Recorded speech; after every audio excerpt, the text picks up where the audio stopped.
Updates, updates, updates. Everybody likes updates in the state current on what's going on. You can see the ground has done turned to powder, about ankle deep powder. Everywhere you look, it's powder now. So the dust is pretty bad, but it's better than mud. But this week here has been pretty tough. Today's June the 25th, it's Thursday, and we've had a tough week this week. Monday was fine. Everything was good Monday.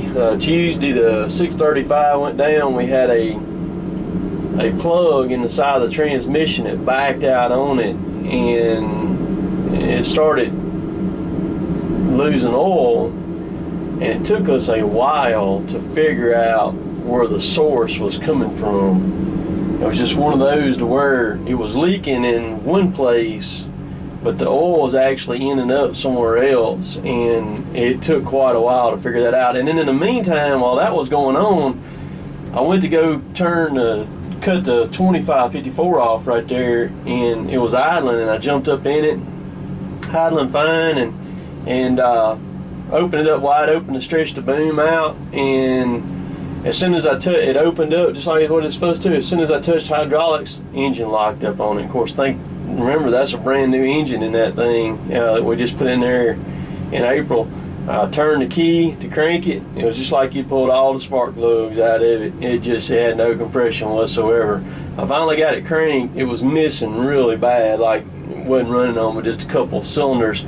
Wouldn't let you work anything hydraulically or nothing like that. Well, Striblin sent a mechanic out yesterday morning, and it ended up being the injector pump had done quit on it. And so I made a running trip to Tupelo, Mississippi. That's the closest injector pump that Striblin had in their system. So I went over there, picked it up, came back. As Jay the mechanic was finishing cranking the 2554, then the 830, our Tiger Cat, it went down out there in the woods. Derek was able to get it back. Derek was able to get it back to the deck, and luckily Jay was still here. And it was kind of a twofold problem on it. We had two shorts on it, and one of them was in a connector plug on the Cummins wiring harness. It wasn't a Tiger Cat deal, it was Cummins, because it has wiring harnesses come from Cummins.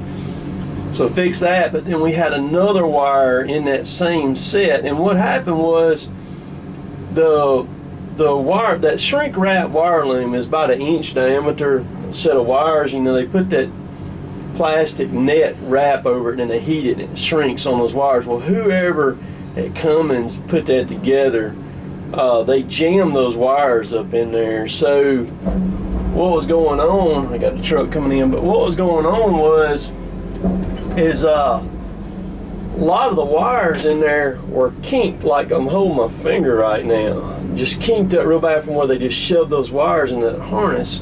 So we fixed that, and so hopefully today we won't have no more issues or anything like that, and at least I hope anyhow. But I'm gonna stop this camera and we'll catch this truck when he goes to come in so you can see the dust.